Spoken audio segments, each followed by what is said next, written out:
बिटिया का ब्याह किया, साथ ही हवन कुंड में उसकी चिता को होम किया। सारी जिंदगी दबाते रहे, संवारते रहे, अनुशासन के साँचे में ढालते रहे। पराए घर जाना है, सामंजस्य से बिठाना है। तू पराई है, हमारी जाई है, जा बिटिया जा, जा बिटिया जा। ये सब तेरा अपना नहीं, बीता हुआ सा सपना है। तुझे उस घर को अपनाना है, उसे संवारना है, दोनों खानदानों की मर्यादा को बढ़ाना है। लो बाबुल, आज तुम्हें पराया कर, लो बाबुल, आज तुम्हें पराया कर, उस अजनबी घर को लिया अपना। पर यह क्या, यहाँ भी इतिहास दोहराया गया। हर सू मुझे पराया ठहराया गया। 14 वर्षों का वनवास काट कर भी उन्हें अपना बना न सकी, उनकी बन न सकी, एक निगोड़ा विश्वास तक हासिल कर न सकी। बाबुल, तुम तो पहले ही हवन कुंड में बिटिया की चिता को होम कर चुके हो। बाबुल, तुम तो पहले ही हवन कुंड में बिटिया की चिता को होम कर चुके हो। अब ये बिटिया पराई, पराए घर की जाई, जाए कहाँ, अपना बनाए किसे, अपना जहाँ बनाए कहाँ। क्या धरती में समा जाए, क्या धरती में समा जाए। हेलो फ्रेंड्स, आप सुन रहे हैं रेडियो मानोरचना 107.8 FM माधुरी के साथ। और दोस्तों, मैं हाजिर हूँ आपकी महफिल में एक बार फिर से सृजन लेकर। हम लेकर आते हैं उस सेलिब्रिटी को जिसे चाहते हैं आप। प्रश्नों की बौछार उन पर की जाती है, जो चाहते हैं आप, और बदले में आपको मिलती है इंद्रधनुषी रंगों भरी गीतों की बौछार, जो हमारे सेलिब्रिटी चुनकर लाते हैं आपके लिए। और अगली बार आप किस सेलिब्रिटी को सुनना चाहते हैं और कैसा लग रहा है आपको हमारा शो, आप हमें SMS करके बता सकते हैं 8010781078 पर। दोस्तों, आज मैं जिस खास मेहमान से आपको मिलवाने के लिए लेकर आई हूँ, आप हैं बहुत नामी गिरामी बड़ी कवित्री ममता किरण जी। ममता जी, स्टूडियोज में आपका बहुत बहुत बहुत बहुत स्वागत है। शुक्रिया। ममता जी, सबसे पहले तो मैं आपसे यही पूछना चाहूंगी कि रचना धर्मिता की शुरुआत आपने कब, कहाँ, क्यों और कैसे की। जैसे कि लोग कहते हैं कि हमें उनका परिवेश बचपन का ऐसा था कि कविता उनके घर में रची बसी थी, उनके पेरेंट्स थे, या उनके घर में बड़ा साहित्यिक माहौल था, बहुत पत्रिकाएं आती थी। तो उस तरह से अमूमन इस तरह की बातें बताते हैं कि ऐसा, लेकिन मेरे साथ ऐसा कुछ भी नहीं था।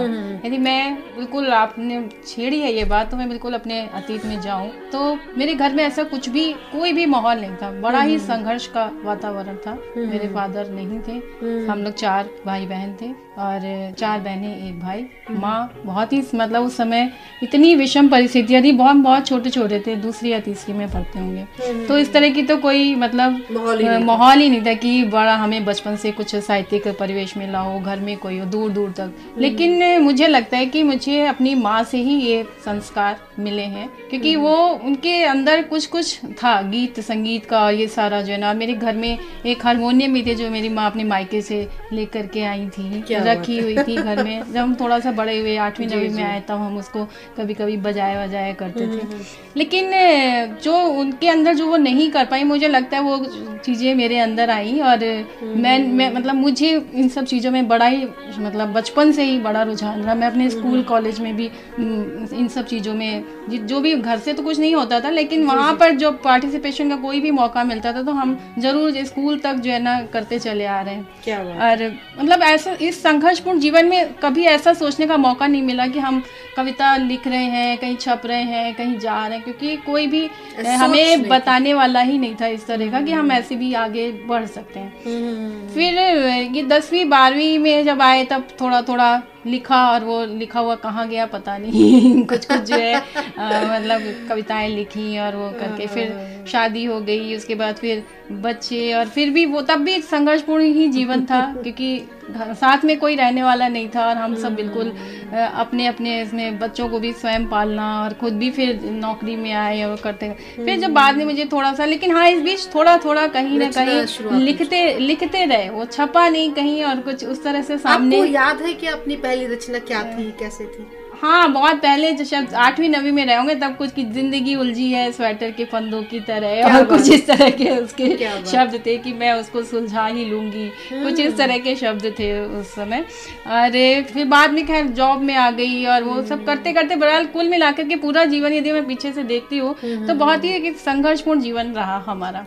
और उस बीच में फिर कहीं कहीं लिखा और वो सब तो कहाँ चला गया पता नहीं, पर बाद में जब मुझे थोड़ा सा समय मिला और तब मैंने कुछ व्यवस्थित रूप से लिखना शुरू किया। पहली कविता जो है वो 92-93 में जो है उसमें राष्ट्रीय सहारा अखबार में, तब मैं वहाँ जॉब भी कर रही थी, तो उसमें हमारे जो इंचार्ज थे उन्होंने कहा कि लो आज तुम्हारी कविता छाप। लेकिन लोग अक्सर माँ को जो है कुछ रुपए पैसे भेज करके सोचते हैं कि हमने अपने दायित्वों की पूर्ति कर ली, लेकिन एक माँ की जो इच्छा है वो क्या सोचती है उस पे ये कविता है। स्वागत है। कि बीमार जर्जर बूढ़ी माँ, कि बीमार जर्जर बूढ़ी माँ याद करती है अपने बेटे को, लिखवाती है चिट्ठी पड़ोस की लड़की से, लिखवाती है चिट्ठी पड़ोस की लड़की से, अब जरूरत नहीं है तुम्हारे भेजे पैसे और दवाओं की, कि अब जरूरत नहीं है तुम्हारे भेजे पैसे और दवाओं की, सिर्फ तुम आ जाओ बैठो मेरे पास, सिर्फ तुम आ जाओ बैठो मेरे पास, तुम्हारे बचपन की स्मृतियों में तलाशूं अपना अतीत, अपने जीवन की संतुष्टि। क्या बात है, क्या बात है। और ममता जी जो आप पहले बात कर रहे थे कि मैं कहीं ना कहीं जीत जाऊंगी, इन सब परिस्थितियों से जूझते हुए निकल जाऊंगी, मुझे आपका पसंदीदा गीत याद आ रहा था, गुजारिश करूंगी आप गुनगुना दीजिए। जीत ही लेंगे बाजी हम तुम, जीत ही लेंगे बाजी हम तुम, खेल अधूरा छूटे ना, प्यार का बंधन जन्म का बंधन, जन्म का बंधन छूटे ना। जीत ही लेंगे बाजी हम तुम, खेल अधूरा छूटे ना, प्यार का बंधन जन्म का बंधन, जन्म का बंधन टूटे ना।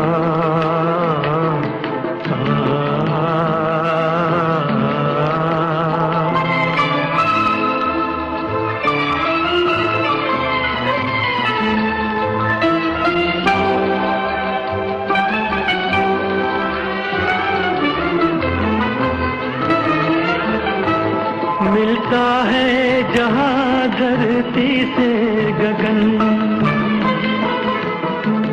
मिलता है जहाँ धरती से गगन, आओ वहीं हम जाए, तू मेरे लिए मैं तेरे लिए, तू मेरे लिए मैं तेरे लिए, किस दुनिया को ठुकराए, किस दुनिया को ठुकराए, दूर बसा लें दिल की जन्नत, जिसको जमाना लूटे ना,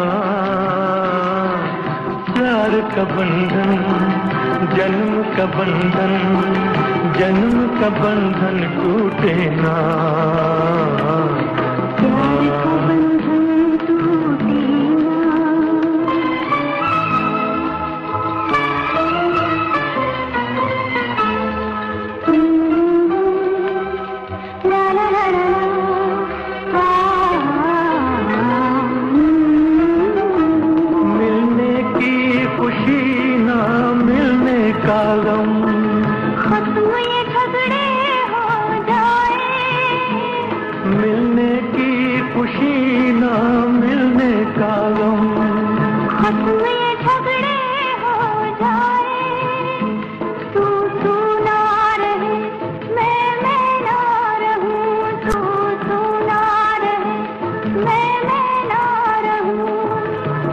दूजे में खो जाए, एक दूजे में खो जाए, मैं भी न छोड़ूं पल भर दामन, मैं भी न छोड़ूं पल भर दामन, तू भी पल भर रूठे ना, प्यार का बंधन जन्म का बंधन, जन्म का बंधन टूटे ना, प्यार का बंधन टूटे ना। Welcome again to radio Manorachna 107.8 FM पर। आप हैं माधुरी के साथ और सृजन के अंतर्गत जिस बेहद ही महान कवित्री से आज हम आपको रूबरू करा रहे हैं। आप हैं ममता किरण जी। ममता जी, स्टूडियोज में आपका फिर से बहुत बहुत स्वागत। शुक्रिया। ममता जी, आप पिछले 15 वर्षों से पत्रकारिता से जुड़ी हुई हैं। आप राष्ट्रीय सहारा, JVG times, Punjab Kesari, city channel आदि से संबंधित होकर आप स्वतंत्र लेखन कर रही हैं। पत्र पत्रिकाओं में भी आपके सैकड़ों लेख, साक्षात्कार, पुस्तक समीक्षाएं, स्तंभ प्रकाशित होते रहे हैं। आपके आलेख इग्नू में भी यूज किए जाते रहे हैं। रेडियो, दूरदर्शन पर आप डॉक्यूमेंट्री लेखन आपका चल रहा है और आपको दूरदर्शन की तरफ से एक डॉक्यूमेंट्री के लिए अवार्ड भी मिला है। तो गुजारिश करूंगी, इतना सारा आप कर रहे हैं, इसके बारे में थोड़ा बताएं, अपने सफर के बारे में। जब बच्चे थोड़े से बड़े हुए और हम दिल्ली आए, फिर हमें लगा कि अब बच्चे स्कूल जाने लगे हैं और हमारे पास थोड़ा सा समय मिल जाता है उस दौरान, तो कुछ खुद को भी अब कुछ करना चाहिए। तब फिर मैंने फ्रीलांसिंग शुरू करी और हिंदुस्तान के लिए जो है, मतलब उस समय बहुत लिख रही थी। बच्चे जब स्कूल चले जाते थे उसके बाद जल्दी जल्दी काम वाम निपटा करके और फटाफट ऑफिस में जाना, टाइम्स ऑफ इंडिया के, हिंदुस्तान टाइम्स के, और उनमें जा करके वहाँ से असाइनमेंट लेकर के आना और फिर उनके बच्चों के अकॉर्डिंगली मैनेज करके वो सारा कुछ इंटरव्यू करना है, कुछ लिखना है, तो सारा कुछ वो करती रही। उसके बाद फिर मुझे लगा कि मुझे जॉब करनी चाहिए। मैं बस ऐसी अखबार के दफ्तर में गई हुई थी, एक और राष्ट्रीय सहारा का जिक्र आपने किया, तो मैं वहाँ गई हुई थी। मुझे वहाँ पता चला कि यहाँ पर कुछ वैकेंसी है और क्या है, रिसेप्शन पे ही मुझे पता चला और मैंने कहा कि आप इतनी दूर हम आए हैं तो ये मौका छोड़ना नहीं चाहिए। और पता किया मैंने फटाफट वहीं से, जो है ना कि GM साहब देखते हैं, और GM साहब को मैंने रिसेप्शन से ही तुरंत के तुरंत अपॉइंटमेंट लिया। क्या बात। और ये देखिए मेरी किस्मत की बात थी उस दिन, शायद पता नहीं क्या, कि उन्होंने कहा हाँ मतलब मैं निकल रहा हूँ, आज 2 मिनट के लिए। और मैं उनसे मिली और पता नहीं उन्होंने उस समय 2-3 सवाल मुझसे पूछे और उन्होंने कहा कि कर लोगी, साथ में कौन है? मैंने कहा मेरे सास मेरे साथ रहते हैं, जबकि कोई भी नहीं था और बच्चे हमारे छोटे ही थे और मैं अकेली ही थी। मैंने उनसे झूठ बोला उस दिन। कहते ऐसा झूठ जो आपके काम आए तो कभी बोल लेना चाहिए। तो क्योंकि भगवान बड़ी मतलब बिल्कुल इतनी उत्कृष्ट शिक्षा दी कि नहीं मैं जॉब करूँ अखबार में, जो है ना, चूंकि लिख रही हूँ और अब मैं जॉब करनी चाहिए। तो बस उस समय तो उन्होंने कहा ठीक है, अच्छा तुम मतलब बाद में आना और फिर मिलना। दोबारा फिर गई उनसे मिलने, उन्होंने फिर इंट्रोड्यूस कराया संपादक से और फिर उन्होंने कहा ठीक है ये जो है ना इतना इतना लिख रही है, सब देखा उन्होंने कहा ठीक है, और मैंने फिर वहाँ पर जॉब शुरू करी। और उसके बाद फिर वहाँ से करके फिर दूसरे अखबार में गए, फिर तीसरे अखबार में गए, फिर भी बच्चे भी थोड़े थोड़े से बड़े होते गए और फिर जब बच्चे अपने कैरियर के उसमें आए तब मैंने जॉब छोड़ दिया।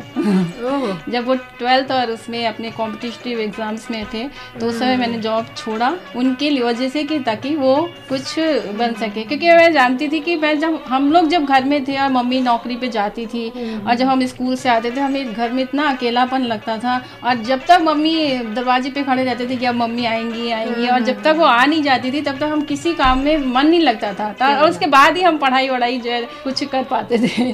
तो मुझे लगा कि यदि हम घर पे रहेंगे, बच्चे मतलब बड़ा सिक्योर फील करते हैं, यदि माँ घर पे होती है तो वो मतलब प्रॉपरली पढ़ सकेंगे, और उसकी वजह से मैंने जॉब उस समय छोड़ दिया। मैंने कहा नहीं, पहले बच्चे हैं उसके बाद सब कुछ है। और ममता जी, जो आप अपने बीते दिनों की याद कर रही थी, मुझे याद आ गया आपका पसंदीदा गीत, गुनगुना दीजिएगा प्लीज आप। याद न जाए बीते दिन, याद न जाए बीते दिनों की, याद न जाए बीते दिनों की, जाके न आए जो दिन, दिल क्यों बुलाए उन्हें, दिल क्यों बुलाए, याद न जाए बीते दिनों की, जाके न आए जो दिन, दिल क्यों बुलाए उन्हें, दिल क्यों बुलाए।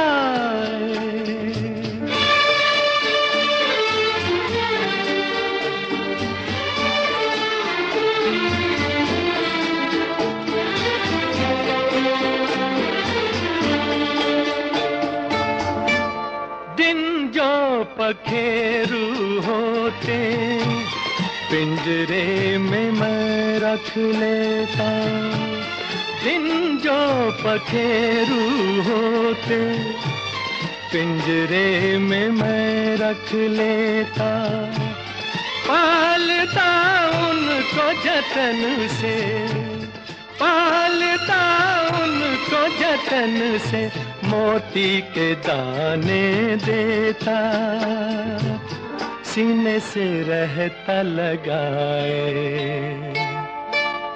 याद न जाए बीते दिनों की, जाके न आए जो दिन, दिल क्यों बुलाए उन्हें, दिल क्यों बुलाए। Welcome again to radio Manorachna 107.8 FM पर आप हैं माधुरी के साथ, और सीजन के अंतर्गत जिस बेहद खास मेहमान से आज हम आपको रूबरू करा रहे हैं, आप हैं ममता किरणी। ममता जी, आपने मसीह कागज के युवा विशेषांक का अतिथि संपादन किया।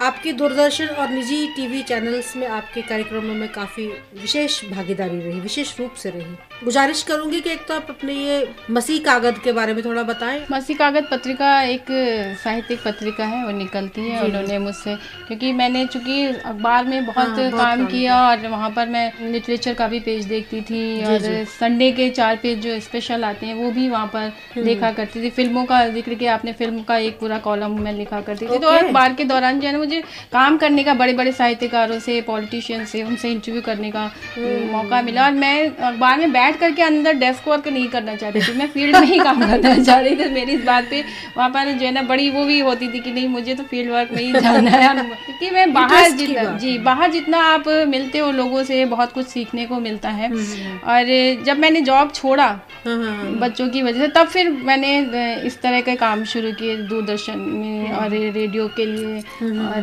ये सब काम। तब क्या किया आपने दूरदर्शन रेडियो के लिए? दूरदर्शन के लिए भी मैंने ये डॉक्यूमेंट्री लिखी। अच्छा। मैंने रेडियो के लिए बहुत सारे फीचर बनाए हुए हैं, और दूरदर्शन के लिए, प्राइवेट चैनल्स के लिए, इग्नू के लिए 2 उसमें पाठ्यक्रमों में, एक तो कम्युनिटी आपका रेडियो पे ही है, उनका जो कोर्स, उस पे मेरा एक यूनिट है। तो और फिर एक उसमें रेडियो न्यूज़ पर है, तो उस पे भी मेरा एक यूनिट है उनके पोस्ट ग्रेजुएशन कोर्स के लिए। तो इस तरह से फिर ये काम तब फिर इन जगह जाने का। और इवन आपने कई डॉक्यूमेंट्री और टीवी प्रोग्राम्स के लिए आपने वॉइस ओवर भी किया है, क्योंकि उस बीच मैंने फिर सिटी चैनल में भी काम किया, जहाँ पर मैं सिर्फ वॉइस ओवर का ही काम किया करती थी। तो वहाँ पर कुछ ऐड वगैरह भी आते थे, उनके भी वॉइस ओवर करना और ये सब। और जो जैसे आप भी ममता जी कह रही थी, मैं गुजारिश करूंगी आप अपनी रचना भी हमें देते चले, साथ साथ एक रचना हमें दे। चलिए, मैं पहले एक 4 पंक्तियां सुनाती हूँ। जी, स्वागत है। कि सारी दुनिया के सवालों से बचा लूं तुमको, कि सारी दुनिया के सवालों से बचा लूं तुमको, अपने दिल के किसी कोने में छुपा लूं तुमको। क्या बात। और एक निर्णय भी नहीं हाथ में मेरे बेटी, कि एक निर्णय भी नहीं हाथ में मेरे बेटी, कोख मेरी है मगर कैसे बचा लूं तुमको। क्या बात है, क्या बात है। और फिर भी ममता जी, जो आप अभी कह रही थी कि मुझे लगा कि मुझे कुछ करते रहना चाहिए, और मैं ऑफिस में बैठ के नहीं कर सकती थी, मुझे बाहर जाना था। मुझे बिल्कुल ये वाला नदियाँ चले चले रे धारा मेरा बहुत ही फेवरेट गाना है। गुजारिश करूंगी आप गुनगुना लीजिए। नदियाँ चले चले रे धारा, तुझको चलना होगा, तुझको चलना होगा। ओ नदियाँ चले चले रे धारा,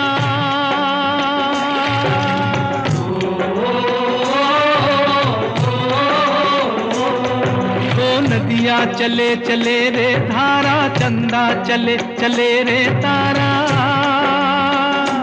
तुझको चलना होगा, तुझको चलना होगा, तुझको चलना होगा, तुझको चलना होगा।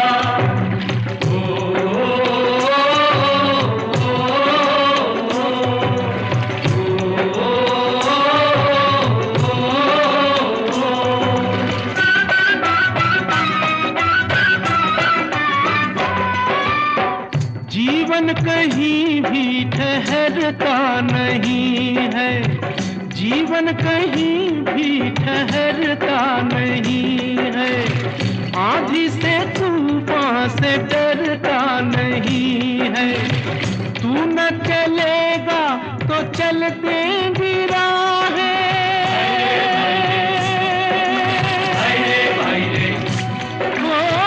तू न चलेगा तो चल देंगी राहें, मंजिल को तरसेंगी तेरी निगाहें। तुझको चलना होगा, तुझको चलना होगा, तुझको चलना होगा, तुझको चलना। Welcome again to radio Madhurachna 107.8 FM पर। आप हैं माधुरी के साथ और सृजन के अंतर्गत जिस बेहद ही खास मेहमान से आज हम आपको रूबरू करा रहे हैं, आप हैं कवित्री।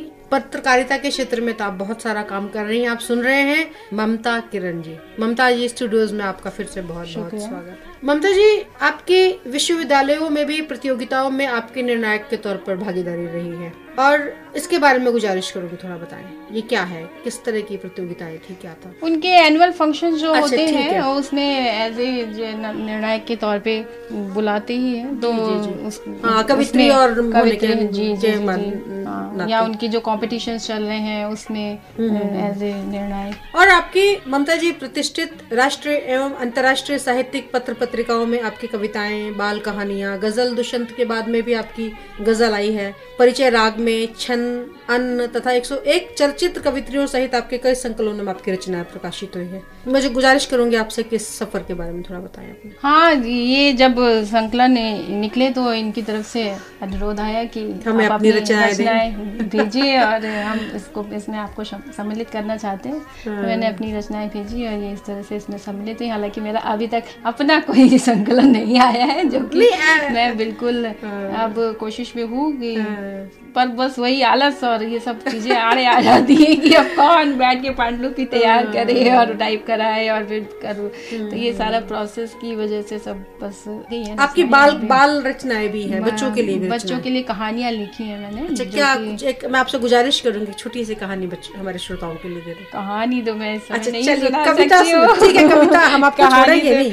कहानी तो नहीं सुना सकती। मैं एक आपको कविता सुनाती हूँ नदी और स्त्री को लेकर के, कि स्त्री का जीवन को मैंने नदी के माध्यम से देखा है। सुनिएगा कि स्त्री झांकती है नदी में, स्त्री झांकती है नदी में, निहारती है अपना चेहरा, संवारती है माथे की टुकली, होठों की लाली, मांग का सिंदूर, हाथों की चूड़ियां, भर जाती है रौब से, भर जाती है रौब से, मांगती है आशीष नदी से कि सदा बनी रहे सुहागन, मांगती है आशीष नदी से कि सदा बनी रहे सुहागन, अपने अंतिम समय अपने सागर के हाथों ही विसर्जित हो उसका समूचा अस्तित्व, कि अपने अंतिम समय अपने सागर के हाथों ही विलीन हो उसका समूचा अस्तित्व। स्त्री मांगती है नदी से चलने का गुण, स्त्री मांगती है नदी से चलने का गुण, पार करना चाहती है तमाम बाधाओं को, पहुंचना चाहती है अपने गंतव्य तक। स्त्री मांगती है, स्त्री मांगती है नदी से सभ्यता के गुण, कि स्त्री मांगती है नदी से सभ्यता के गुण,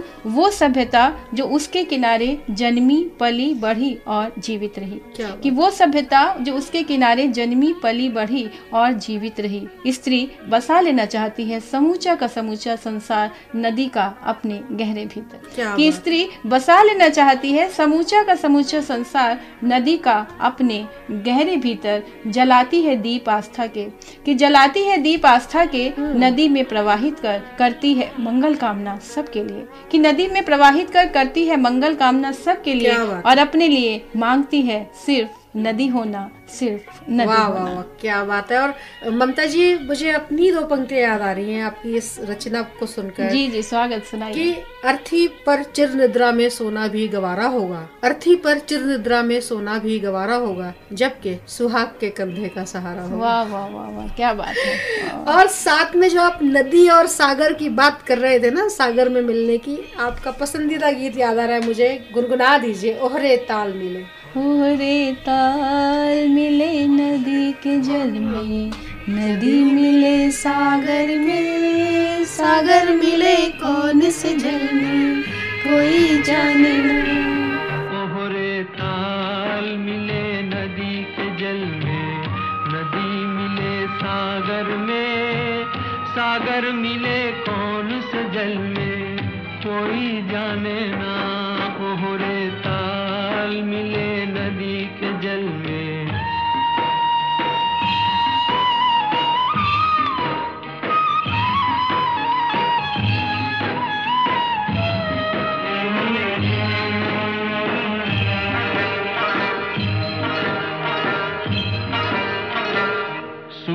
मुझको धरती तर से, धरती को चंद्रमा, धरती को चंद्रमा, पानी में सीप जैसे प्यासी हर आत्मा, प्यासी हर आत्मा।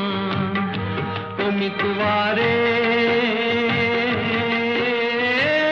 पानी में सीप जैसे प्यासी हर आत्मा, बूंद छुपी किस बादल में कोई जाने ना, ओहरे ताल मिले नदी के जल में, नदी मिले सागर में, सागर मिले कौन से जल में कोई जाने ना, ओहरे ताल मिले नदी के जल में। Welcome again to radio Manav Rachna 107.8 FM पर आप हैं माधुरी के साथ, और सृजन के अंतर्गत जिस बेहद ही खास मेहमान कवित्री से आज हम आपको रूबरू करा रहे हैं, आप हैं सुश्री ममता किरण जी।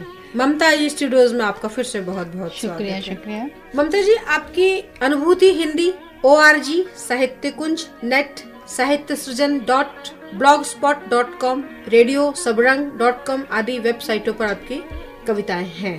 मैं गुजारिश करूंगी अपने सफर के बारे में हमारे दोस्तों को बताओ।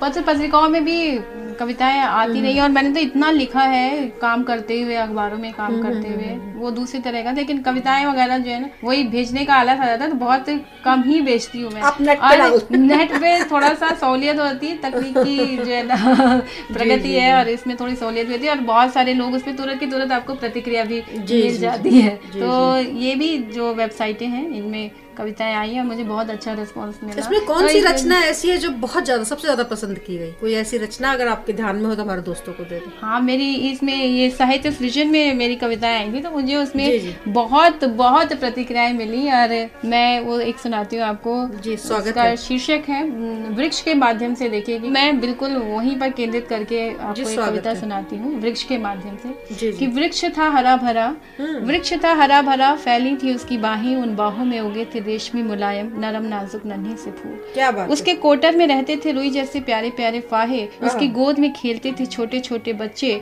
उसकी छांव में सुस्ताते थे पंथी, उसकी चौखट पर विसर्जित करते थे लोग अपने अपने देवी देवता। पति की मंगल कामना करती सुहागनों को आशीषता था, कितना कुछ करता था सबके लिए वृक्ष था हरा भरा। क्या बात है, कि कितना कुछ करता था सबके लिए वृक्ष था हरा भरा, पर कभी कभी कहता था वृक्ष धीरे से, कि पर कभी कभी कहता था वृक्ष धीरे से, फाहे पर लगते उड़ जाते हैं, बच्चे बड़े होकर नापते हैं अपनी अपनी सड़कें, पंथी सुस्ता कर चले जाते हैं, बहुएं आशीष लेकर मगन हो जाती हैं अपनी अपनी गृहस्थी में, मेरी सुध कोई नहीं लेता। कि मेरी सुध कोई नहीं लेता, मेरी सुध कोई नहीं लेता, मैं बूढ़ा हो गया हूँ कमजोर हो गया हूँ, मैं बूढ़ा हो गया हूँ कमजोर हो गया हूँ, कब भर भरा कर टूट जाए ये बूढ़ी हड्डियाँ पता नहीं। कि मैं बूढ़ा हो गया हूँ कमजोर हो गया हूँ, कब भर भरा कर टूट जाए ये बूढ़ी हड्डियाँ पता नहीं। तुम सब से करता हूँ एक निवेदन, कि तुम सब से करता हूँ एक निवेदन, एक बार उसी तरह इकट्ठा हो जाओ मेरे आंगन में, जी भर कर देख तो लूं, जी भर कर देख तो लूं। वाह वाह वाह, क्या बात है, क्या बात है, बहुत खूब। और जो आपने ममता जी हरियाली की बात की ना, मुझे आपके वो पसंदीदा गीत मुझे याद आ गया, गुनगुना दीजिए। हरी भरी वसुंधरा, हरी भरी वसुंधरा पे नीला नीला ये गगन, क्या बात, हरी भरी वसुंधरा पे नीला नीला ये गगन, हरी हरी वसुंधरा, नीला नीला ये गगन, नीला नीला ये गगन।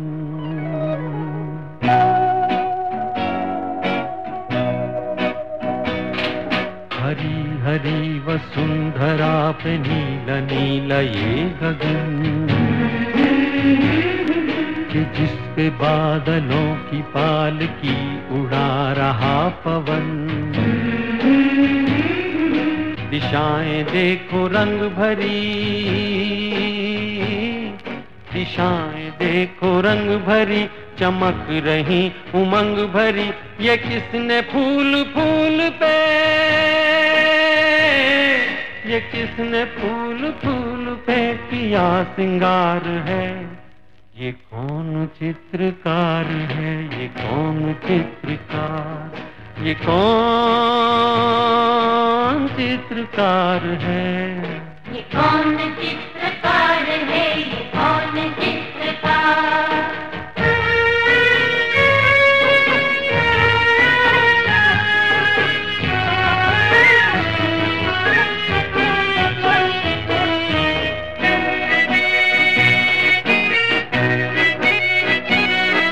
तपस्वियों सी हैं अटल ये पर्वतों की चोटियां,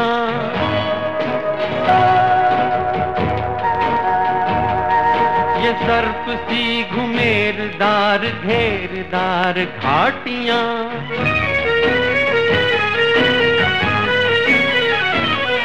ध्वजा से ये खड़े हुए, ध्वजा से ये खड़े हुए हैं वृक्ष देवदार के, गलीचे ये गुलाब के, बगीचे ये बहार के, ये किस कवि की कल्पना, ये किस कवि की कल्पना का चमत्कार है, ये कौन चित्रकार है, ये कौन चित्रकार, ये कौन चित्रकार है, ये कौन चित्रकार है, ये कौन चित्रकार। Welcome again to radio Manav Rachna 107.8 FM पर आप है माधुरी के साथ, और सृजन के अंतर्गत जिस बेहद खास मेहमान से आज हम आपको रूबरू करा रहे हैं, आप हैं बहुत जानी मानी कवित्री ममता किरण जी। ममता जी, स्टूडियोज में आपका फिर से बहुत बहुत स्वागत। ममता जी, आपकी रेडियो और दूरदर्शन पर भी और निजी टीवी चैनल्स पर भी आपकी रचनाएं प्रसारित होती रही हैं। ये कोई बहुत बड़ी बात नहीं है, आपके लिए बहुत छोटी बात है, पर आज हम चर्चा कर रहे हैं तो ये सारी बातें हम करेंगे। और आकाशवाणी पर भी आपने समाचार सेवा प्रभाग में समाचार वाचिका बतौर काम किया। आपने विदेश कर रही हूँ, अभी भी आप कर रहे हैं। मैं वहाँ विदेश असाइनमेंट बेसिस पर काम करती हूँ समाचार प्रभाग में, और जी एक्सटर्नल सर्विसेज में मैं एज ए अनाउंसर हूँ, और नेशनल चैनल में एज ए प्रेजेंटर मैं असाइनमेंट बेसिस पे वहाँ पर काम कर रही हूँ, क्योंकि अब मैं जॉब नहीं करती हूँ और अब मुझे अच्छा भी लगता है कि मैं बस यही सब करूँ, अपनी कविता। और पहले हम कर ही नहीं पाते थे समय के अभाव के कारण, तो अब मैं इसको करूँ। अब मैं नौकरी करना ही नहीं चाहती और मैं फ्रीलांस वर्क ही करना चाहती हूँ। मुझे ऑफर भी मिलता है तो मैं मना कर देती हूँ कि जॉब नहीं कर सकती अब मैं आपसे गुजारिश करूंगी कि अपनी एक वो रचना जो आपने अखिल भारतीय कवि सम्मेलन में या रेडियो और दूरदर्शन के लिए दी, आज हमारे रेडियो के लिए आप अपनी रचना दे दें कोई। मैं नजर सुनाती हूँ जी, स्वागत है आपका, बहुत बहुत स्वागत। कि बाग जैसे गूंजता है पंछियों से, कि बाग जैसे गूंजता है पंछियों से, घर मेरा वैसे चहकता बेटियों से। क्या बात है, क्या बात। कि बाग जैसे गूंजता है बेटियों से, घर मेरा वैसे चहकता बेटियों से। और एक चित्र देखिए कि घर में आया चांद उसका जान कर वो, कि घर में आया चांद उसका जान कर वो, छुप के देखे चूड़ियों की कनखियों से। वाह वाह वाह। कि घर में आया चांद उसका जान कर वो, छुप के देखे चूड़ियों की कनखियों से। और मेरी मंजिल क्या है मुझको क्या खबर, कि मेरी मंजिल क्या है मुझको क्या खबर, कह रहा था फूल एक दिन पत्तियों से। वाह वाह। कि कह रहा था फूल एक दिन पत्तियों से। और शेर सुनेगा कि दिल का टुकड़ा है डटा सीमाओं पर, कि दिल का टुकड़ा है डटा सीमाओं पर, सूना घर चहके है उसकी चिट्ठियों से। वाह वाह वाह। कि दिल का टुकड़ा है डटा सीमाओं पर, सूना घर चहके है उसकी चिट्ठियों से। और शेर देखेगा कि बंद घर उसने जो देखा खोलकर, कि बंद घर उसने जो देखा खोलकर, एक टुकड़ा धूप आई खिड़कियों से। क्या बात है। कि बंद घर उसने जो देखा खोलकर, एक टुकड़ा धूप आई खिड़कियों से। और स्वप्न में बोले पिता तो यूं लगा, कि स्वप्न में बोले पिता तो यूं लगा, हो सदाएं मंदिरों की घंटियों से। क्या बात। और ये भी शेर देखेगा कि एक शजर, शजर माने पेड़, कि एक शजर खुददार टकराने को था, कि एक शजर खुददार टकराने को था, थी चुनौती सामने जब आंधियों से। इस गजल का अंतिम शेर सुनाती हूँ। सबके हाथ में आज मोबाइल है, शेर सुनिएगा कि फोन वो खुशबू कहाँ से लाएगा, कि फोन वो खुशबू कहाँ से लाएगा वो जो आती थी तुम्हारी चिट्ठियों से। कि फोन वो खुशबू कहाँ से लाएगा वो जो आती थी तुम्हारी चिट्ठियों से। बाग जैसे गूंजता है पंछियों से, घर मेरा वैसे चहकता बेटियों से। क्या बात है ममता जी, जो आपने बात अभी मोबाइल और खतों की बात की, खुशबू की बात की, मुझे आपको पसंदीदा गीत याद आ गया, श्रोताओं से शेयर करूंगी, गुजारिश करूंगी आप गुनगुना दीजिए। ये नज़्म है, सुनिएगा। जी जी। तेरी खुशबू से बस एक खत मैं जलाता कैसे, जिनको दुनिया की निगाहों से छुपाए रखा, जिनको एक उम्र कलेजे से लगाए रखा, दीन जिनको जिन्हें ईमान बनाए रखा,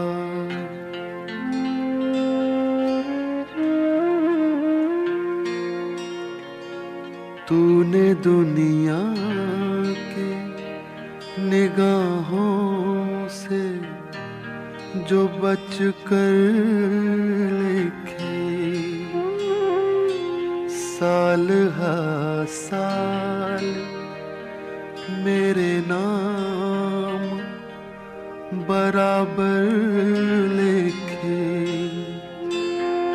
कभी दिल में तो कभी रात को उठ कर लिखे,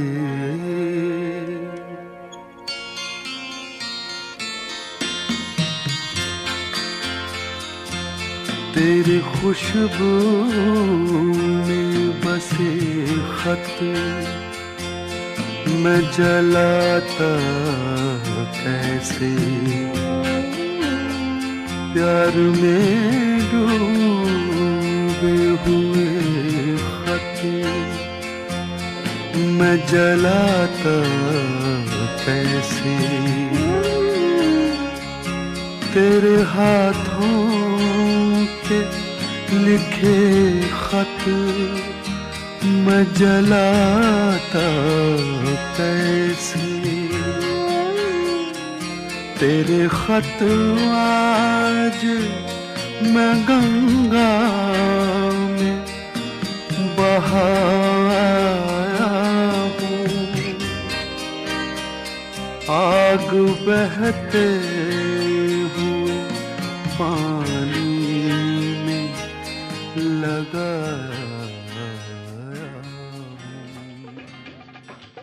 welcome again to radio Manav Rachna 107.8 FM पर आप हैं माधुरी के साथ, और सृजन के अंतर्गत जिस बेहद खास मेहमान से आज हम आपको रूबरू करा रहे हैं, आप हैं सुश्री ममता किरण जी। ममता जी, स्टूडियोज में आपका फिर से बहुत बहुत स्वागत है। ममता जी, आपने अपने जो काव्य यात्रा की शुरुआत छंद मुक्त कविता से की, फिर आपका हम देख रहे हैं कि गजल की तरफ आपका जो दरिया है साहित्य का बह चला, ये सब कैसे है? ये अभी भी जो हम ये नाम सुन रहे थे कि तेरी खुशबू से बस एक जलाता है, सर ये बिल्कुल उन्हीं से जुड़ा हुआ है कि मैं मतलब छंद मुक्त कविता से गजल में कैसे आ गया। हालांकि मेरे पतिदेव जो है वो गजलें ही कहते हैं और बहुत अच्छे शायर हैं, आप सब उनसे वाकिफ भी हैं।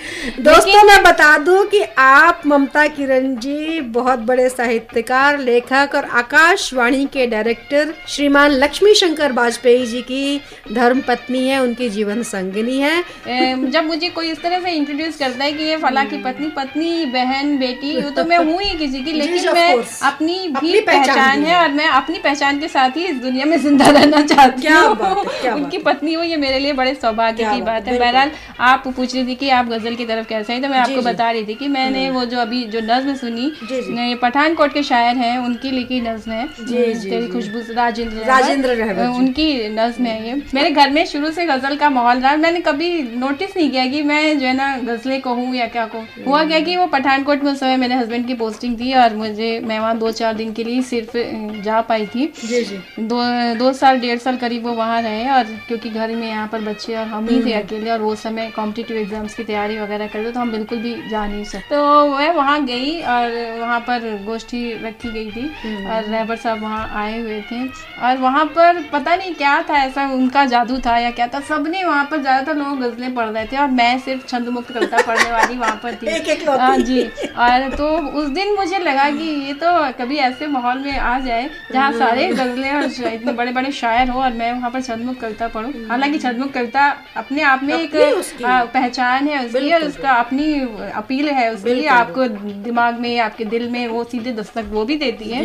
ऐसा नहीं कि सिर्फ जो है ना गजल का शेर ही आपके दस्तक देता है। तो मैंने फिर उस दिन पता नहीं मुझे क्यों लगा कि नहीं, अब मैं भी कुछ गजल जो है ना, नहीं कहना तो चाहिए, हर विधा में लिखना चाहिए। बस वहाँ से जब मैं लौट रही थी अकेली ही, वहाँ से कठुआ से लौटी थी यहाँ दिल्ली के लिए, तो रास्ते में बस कुछ शेर मेरे हुए। रहबर साहब की कृपा थी या क्या था, उनका जादू था। बस मैं तो अब बिल्कुल गजल लेखन में जो आई हूँ मैं, तो मैं उन्हीं को ही मानती हूँ। ममता जी, आप गजल की हम बात कर रहे थे, आपने गजल भी हमें सुनाई, लेकिन मैं आपसे फिर गुजारिश करूंगी एक छोटी सी ही सही छंद मुक्त रचना भी हमारे सुना दे। छंद मुक्त रचना सुनना चाहेंगे, गजल सुनना चाहेंगे? जो आपका दिल करे। मैं आपको, जब मैं पहली जो गजल हुई हमारी जो, तो देखिए सुनिएगा, गुजारिश, तो मैं वो सुनाती हूँ आपको कि कोई आंसू बहाता है, कोई खुशियाँ मनाता है। क्या बात, बिल्कुल सादा सी बात कि कोई आंसू बहाता है, कोई खुशियाँ मनाता है, ये सारा खेल उसका है, वही सबको नचाता है। क्या बात है, ये सारा खेल उसका है, वही सबको नचाता है। शेर सुनिएगा। देखिए दिल्ली में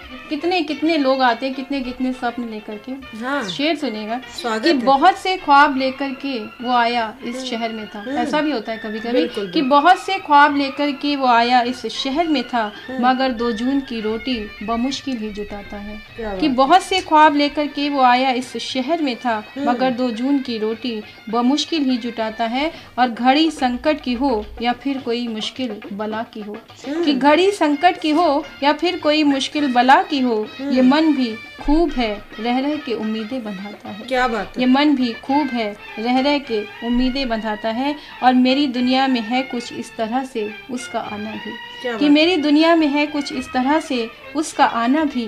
घटा सावन की या खुशबू का झोंका जैसे आता है, कि घटा सावन की या खुशबू का झोंका जैसे आता है। और शेर सुनिएगा कि बहे कोई हवा, कि बहे कोई हवा पर उसने जो सीखा बुजुर्गों से, कि बहे कोई हवा पर उसने जो सीखा बुजुर्गों से, उन्हीं रस्मों रिवाजों को अभी तक वो निभाता है। कि उन्हीं रस्मों रिवाजों को अभी तक वो निभाता है।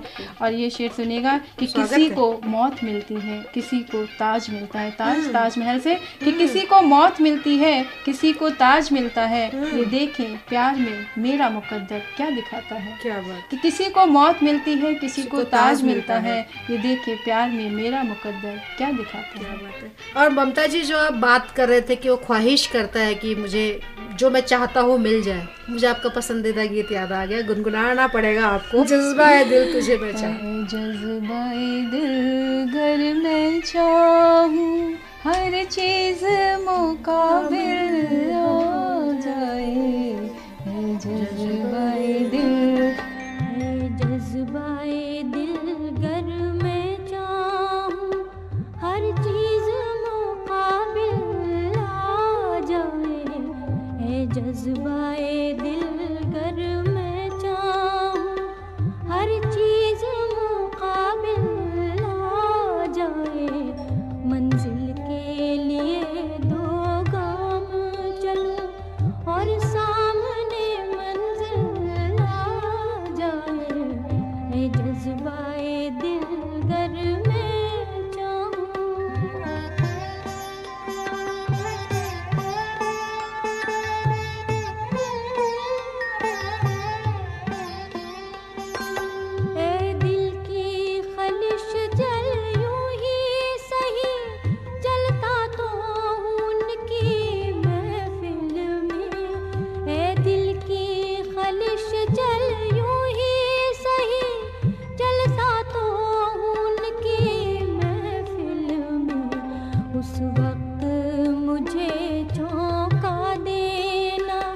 जब रंग पे महफिल आ जाए।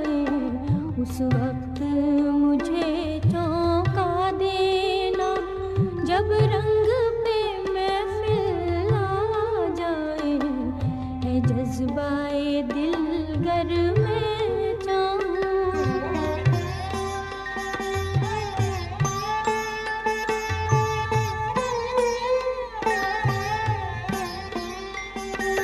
ए राहबरे कामिल चलने को तैयार तो हूँ पर याद रहे।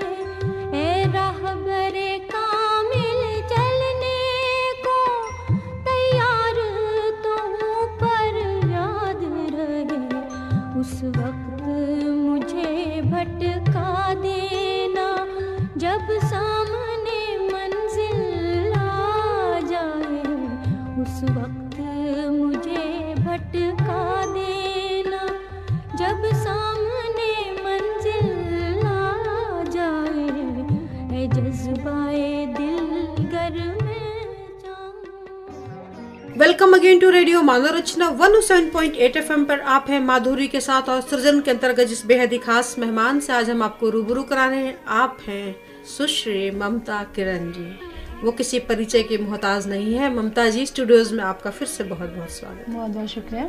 ममता जी, आपको सार्क राइटर्स द्वारा, गालिब एकेडमी द्वारा, इंडियन सोसाइटी ऑफ ऑथर्स द्वारा आपको बहुत सारी संस्थाओं में अपना काव्य पाठ किया, अखिल भारतीय कवि सम्मेलनों और मुशायरों में आपकी भागीदारी रही है। और ममता जी, आपको बहुत सारे बड़े बड़े सम्मानों से सम्मानित किया गया। परिचय साहित्य परिषद द्वारा साहित्य सृजन सम्मान से आप सम्मानित हुई और सर्वोच्च न्यायालय की संस्था है कवितायन द्वारा भी आपको साहित्य सम्मान से सम्मानित किया गया। इसके अलावा बहुत लंबी लिस्ट है आपके सम्मानों की। मैं गुजारिश करूंगी अपनी इस यात्रा के बारे में थोड़ा हमारे दोस्तों को बताएं। सम्मान उम्मान तो क्या है तो बिल्कुल मुझे तो कहते हुए भी बड़ा सा संकोच सा होता है, लेकिन चलिए सम्मान मिलता है तो अच्छा लगता है। अपनी जिम्मेदारी बढ़ती है कि हाँ मतलब मेरी कविता के लिए मुझे सम्मानित किया गया। तो बस ईश्वर से यही प्रार्थना करती हूँ कि ऐसी कविता लिखती रहूं जो लोगों के दिल और दिमाग पर दस्तक देती रहे और कुछ कुछ मेरा यहाँ रह जाए, लोग मुझे मेरी पंक्तियों से याद करें। और ममता जी, जो बात आप कह रहे थे कि बहुत संकोच मुझे होता है, मुझे गंभीर साहब हमारी 2 पंक्तियां कहते हैं, मुझे हमेशा तब याद आ जाती हैं। वो शख्स जो तुमसे झुककर मिला होगा, यकीनन उसका कद तुमसे बड़ा होगा। क्या बात। और ममता जी, मैं गुजारिश करूंगी अपनी एक रचना हमारे दोस्तों के लिए दे दो। आपने अभी कहा कि गालिब एकेडमी में पढ़ने का अवसर मिला और सार्क राइटर्स कॉन्फ्रेंस में पढ़ने का मौका मिला। और ये बहुत बड़ी बात है, बहुत बड़ी बात है। और आप उसको बड़े आसान लहजे में बोल रही हैं, वो हमसे पूछिए। जी जी बिल्कुल। तो ये मैं इसे अपनी खुशकिस्मती समझती हूँ कि गालिब एकेडमी में मुझे पिछले 3-4 वर्षों से उनका जो फेस्टिवल होता है फरवरी मार्च में होता है, उसमें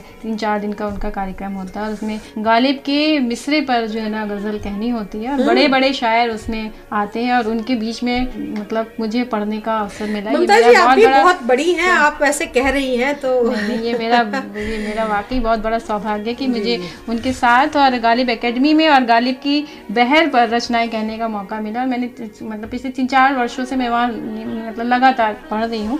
अभी जो बिल्कुल मैं उन्हीं की बहर पे आपको एक नजर सुनाती हूँ और ये अभी रचना मेरी हंस में आई हुई है। और सुनिएगा वो कि बस्ती वो कौन थी जहाँ बातिल नहीं रहा, कि बस्ती वो कौन थी जहाँ बातिल नहीं रहा, सच बोलने वाला जहाँ बिस्मिल नहीं रहा। वाह वाह वाह, और शेर सुनिएगा कि उसने जो पाँव सत्ता की सीढ़ी पे रख दिए, कि उसने जो पाँव सत्ता की सीढ़ी पे रख दिए, कातिल था मगर आज वो कातिल नहीं रहा। क्या बात है, क्या बात। दौलत ने उसकी शान में मोती पिरो दिए, कि दौलत ने उसकी शान में मोती पिरो दिए, जाहिल था इसके बाद वो जाहिल नहीं रहा। क्या बात है। और जो कुछ मिला है अपने ही, जो मैं अपने संघर्षों की बात जब करती हूँ और करती हूँ तो बस ये शेर सुनिएगा कि जो कुछ मिला है अपने ही दम से मुझे मिला, किस्मत के रास्ते कभी हासिल नहीं रहा। और मझधार ही हमारा मुकद्दर रही सदा, तकदीर में मेरी कभी साहिल नहीं रहा। क्या बात। तो बस ये बहर है और भी उनकी और भी बहरों पर मैंने गालिब ने अपने समय में अपनी बात की थी और हम अपने समय में हम अपनी बात करते हैं। और ये सुनिएगा ये शेर, स्वागत है। उसका ख्याल साथ में हरदम मेरे रहा, कि उसका ख्याल साथ में हरदम मेरे रहा, तन्हा सफर मेरा कभी मुश्किल नहीं रहा। वाह वाह वाह। कि उसका ख्याल साथ में हरदम मेरे रहा, तन्हा सफर मेरा कभी मुश्किल नहीं रहा। और ममता जी, मुझे याद आ गया वो गीत आपका पसंदीदा, मेरा जीवन भी सवारो, गुनगुना दीजिए, मुझे बोलने की जरूरत नहीं होनी चाहिए। मेरा जीवन भी सवारो, बहारों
welcome again to radio Manav Rachna 107.8 FM पर। आप हैं माधुरी के साथ और सृजन के अंतर्गत जिस बेहद ही खास मेहमान से आज हम आपको रूबरू कराने के लिए लेकर आए हैं, आप हैं ममता किरण। ममता जी, जैसा कि कहा जाता है कि हर सफल पुरुष के पीछे किसी नारी का हाथ होता है, लेकिन इसमें भी कोई अतिशयोक्ति नहीं कि हर सफल नारी के पीछे किसी पुरुष का हाथ होता है। वैसे हमने थोड़ा सा अपने दोस्तों को बता दिया है, थोड़ा सा आइडिया दे दिया है, लेकिन मैं आपसे गुजारिश करूंगी कि आप अपने श्रीमुख से थोड़ा बताएं अपने उस पुरुष के बारे में जिनकी वजह से आप सफलता के शिखर छू रही हैं।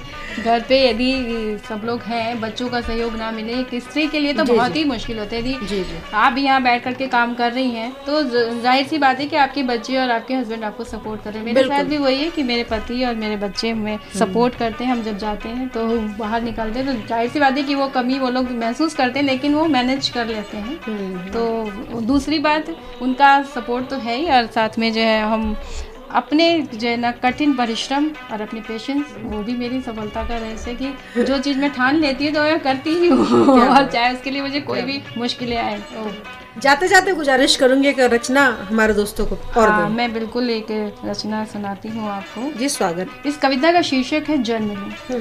कि जन्म लूं यदि मैं पक्षी बन, चिड़िया बन चहकूं तुम्हारी शाख पर। क्या बात। कि चिड़िया बन चहकूं तुम्हारी शाख पर, आंगन आंगन जाऊं कूदूं फुदकूं, वो जो एक वृद्ध जोड़ा कमरे से निहारे मुझे, तो उनको रिझाऊं पास बुलाऊं। क्या बात है। वो जो एक वृद्ध जोड़ा कमरे से निहारे मुझे, तो उनको रिझाऊं पास बुलाऊं, वो मुझे दाना चुगाए मैं उनकी दोस्त बन जाऊं। क्या बात। कि वो मुझे दाना चुगाए मैं उनकी दोस्त बन जाऊं। जन्म लूं यदि मैं फूल बन, कि जन्म लूं यदि मैं फूल बन, खुशबू बन महकूं, प्रार्थना बन करबद्ध हो जाऊं, अर्चना बन अर्पित हो जाऊं, शांति बन निवेदित हो जाऊं, बदल दो गोलियों का रास्ता सीमा पर खिल खिल जाऊं। क्या बात। कि बदल दो गोलियों का रास्ता सीमा पर खिल खिल जाऊं। और जन्म लूं यदि मैं अन्न बन, कि जन्म लूं यदि मैं अन्न बन, फसल बन लहलहाऊं खेतों में।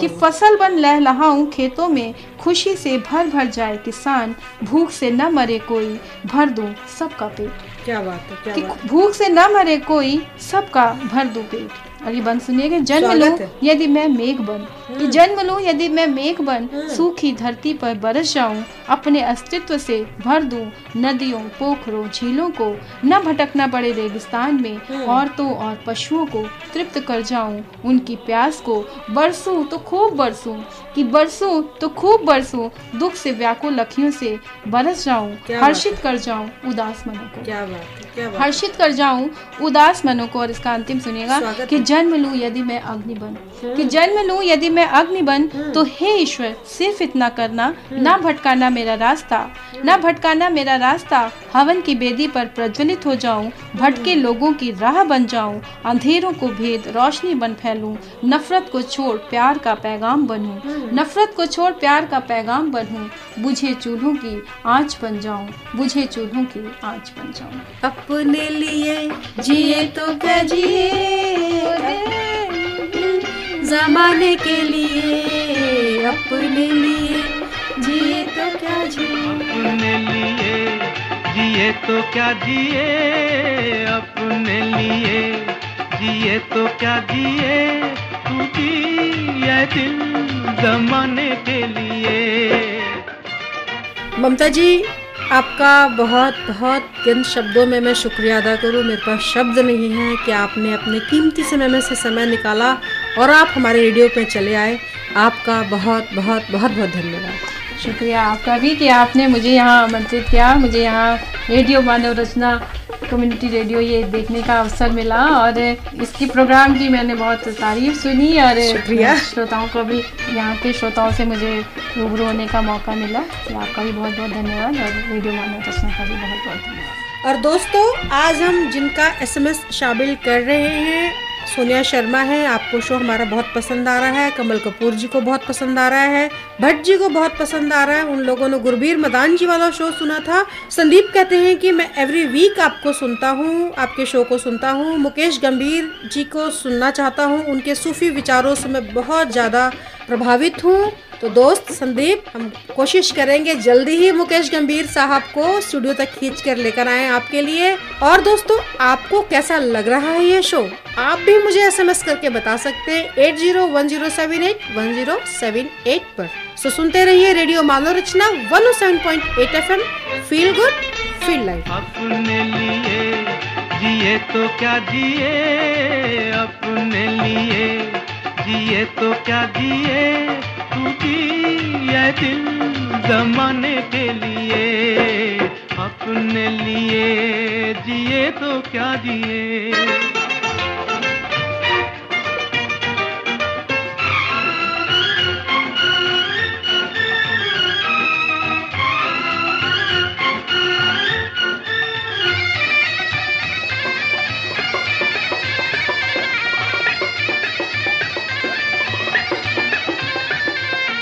बाजार से जमाने के कुछ भी न हम खरीदेंगे, बाजार से जमाने के कुछ भी न हम खरीदेंगे, हाँ बेच कर खुशी अपनी लोगों के गम खरीदेंगे, बुझते दिए जलाने के लिए, बुझते दिए जलाने के लिए, तू जिए दिल जमाने के लिए, अपने लिए जिए तो क्या जिए।